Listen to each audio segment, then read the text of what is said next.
BNP Awami লীগের পাল্টাপাল্টি কর্মসূচিতে নিউ ইয়র্কে উত্তাপ। জানাবো আশুলিয়ায় বকেয়া বেতনের দাবিতে শ্রমিকদের সড়ক অবরোধ বন্ধ, অর্ধশতাধিক কারখানা। আরও জানাবো বাসে শিক্ষার্থীদের হাফ ভাড়া 7 দিন। এবং সর্বশেষ জানাবো নরসিংদীতে 582 রাউন্ড গোলাবারুদ উদ্ধার করল সেনাবাহিনী। শুনছিলেন সংবাদ শিরোনাম, এবারে বিস্তারিত। তার আগে অনুরোধ থাকবে আমাদের চ্যানেলটি সাবস্ক্রাইব করে পাশে থাকা বেল আইকনটি ক্লিক করুন। বিএনপি আওয়ামী লীগের পাল্টাপাল্টি কর্মসূচিতে নিউ ইয়র্কে উত্তাপ।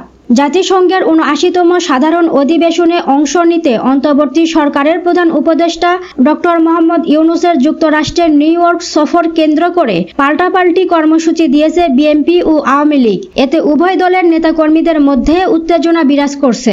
মঙ্গলবার দুপুরে নিউ ইয়র্কের জন এফ কেনেডি বিমানবন্দরে পৌঁছার কথা রয়েছে মোহাম্মদ ইউনূসের।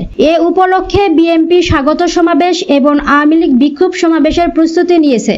নিউ ইয়র্ক অঙ্গরাজ্য বিএনপির সভাপতি অলিউল্লাহ মোহাম্মদ আতিকুর রহমান জানান, 24 সেপ্টেম্বর ইউনূসের যুক্তরাষ্ট্রে আসার উপলক্ষে সংবর্ধনা সভা এবং 27 সেপ্টেম্বর জাতিসংঘের ভাষণ উপলক্ষে শান্তি সমাবেশ করবেন তারা। যুক্তরাষ্ট্র বিএনপির সাবেক যুগ্ম সাধারণ সম্পাদক জাকির চৌধুরী জানান, শেখ হাসিনার আমলে গুম-খুন নির্যাতনের বিচার দাবিতে প্রধান উপদেষ্টার ভাষণের দিনে জাতিসংঘের সামনে বিএনপির অবস্থান নিয়ে আওয়ামী লীগের সরকারের আমলে গুম-খুন নির্যাতন আর লুটপাটের বিচার চাইবে বিএনপি। এতদিন রাষ্ট্রপ্রধান হিসেবে জাতিসংঘে শেখ হাসিনার আগমন উপলক্ষে স্বাগত মিছিল, মিটিং সহ বিভিন্ন আয়োজনে ব্যস্ত থাকত আওয়ামী লীগ। আর কালো পতাকা প্রদর্শন সহ বিক্ষোভ মিছিলের মাধ্যমে শেখ হাসিনার আগমনের প্রতিবাদ জানাত বিএনপি। ভাষণের দিনে জাতিসংঘের সামনে পক্ষে বিপক্ষে স্লোগানে নিজেদের শক্তির জানান দিত উভয় দল। তবে এবার সেই আহ্বান পাল্টে গিয়েছে। আবহ পাল্টে গিয়েছে। ডক্টর ইউনূসের আগমনের বিরুদ্ধে বিমানবন্দর সহ জাতিসংঘের সদর দপ্তরের সামনে বিক্ষোভ সহ বিভিন্ন কর্মসূচির কথা বলেছে আওয়ামী লীগের যুক্তরাষ্ট্র শাখা। আশুলিয়ায় বকেয়া বেতনের দাবিতে শ্রমিকদের সড়ক অবরোধ বন্ধ, অর্ধশতাধিক কারখানা। ঢাকার সাভারের আশুলিয়ায় কারখানা চালু ও বকেয়া বেতনের দাবিতে সড়ক অবরোধ করে বিক্ষোভ করেছেন একটি তৈরি পোশাক কারখানার শ্রমিকরা।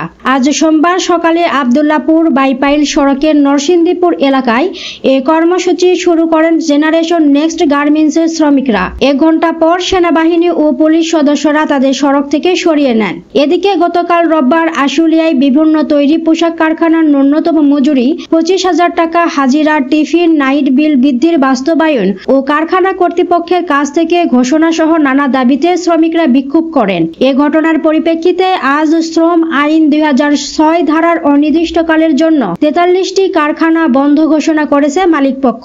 এ বিষয়ে নোটিশ কারখানার মূল ফটকের সামনে টানিয়ে দেওয়া হয়েছে। এছাড়া 8টি কারখানা সাধারণ ছুটি রয়েছে।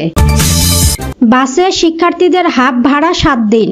মেট্রো এলাকায় বিভিন্ন রুটে চলাচলকারী বাসে শিক্ষার্থীদের সপ্তাহের 7 দিন হাফ ভাড়া কার্যকর সহ 3টি সিদ্ধান্ত নেওয়ার কথা জানিয়েছে ঢাকা সড়ক পরিবহন মালিক সমিতি। সোমবার সংগঠনটির সাধারণ সম্পাদক সাইফুল আলমের পাঠানো এক সংবাদ বিজ্ঞপ্তিতে এ তথ্য জানানো হয়। সিদ্ধান্তগুলো হলো 24 সেপ্টেম্বর থেকে সকাল 6টা থেকে রাত 12টা পর্যন্ত বাসে ছাত্রদের হাফ ভাড়া সপ্তাহে 5 দিনের স্থলে 7 দিন কার্যকর হবে। হাফ পাসের জন্য অবশ্যই শিক্ষার্থীকে ইউনিফর্ম পরিহিত অথবা শিক্ষার্থীর পরিচয়পত্র সঙ্গে থাকতে হবে। এই সিদ্ধান্ত শুধু মেট্রো এলাকায় কার্যকর থাকবে। বিজ্ঞপ্তিতে বলা হয়, ঢাকা মেট্রো এলাকায় বিভিন্ন রুটে চলাচলকারী বাসের শিক্ষার্থীদের হাফ ভাড়া এবং সড়ক পরিবহন খাতে বিরাজমান বিভিন্ন সমস্যা নিয়ে গত 21 আগস্ট ঢাকা সড়ক পরিবহন মালিক সমিতির নেতারা এবং নিরাপদ সড়ক আন্দোলন প্রতিনিধিদের সঙ্গে সমিতির কেন্দ্রীয় কার্যালয়ে এক সভা অনুষ্ঠিত হয়। এতে বাসে ছাত্রদের হাফ ভাড়া এবং পরিবহন সংক্রান্ত বিভিন্ন বিষয় নিয়ে ব্যাপক আলোচনা হয়। নরসিংদীতে 582 রাউন্ড গোলাবারুদ উদ্ধার করেছে সেনাবাহিনী। নরসিংদীতে সদর উপজেলার চিনিশপুর ইউনিয়নের ঘোড়াদিয়া এলাকার পরিত্যক্ত একটি ডোবা থেকে জেলা কারাগার থেকে লুণ্ঠন হওয়া 582 রাউন্ড গোলাবারুদ উদ্ধার করেছে সেনাবাহিনী।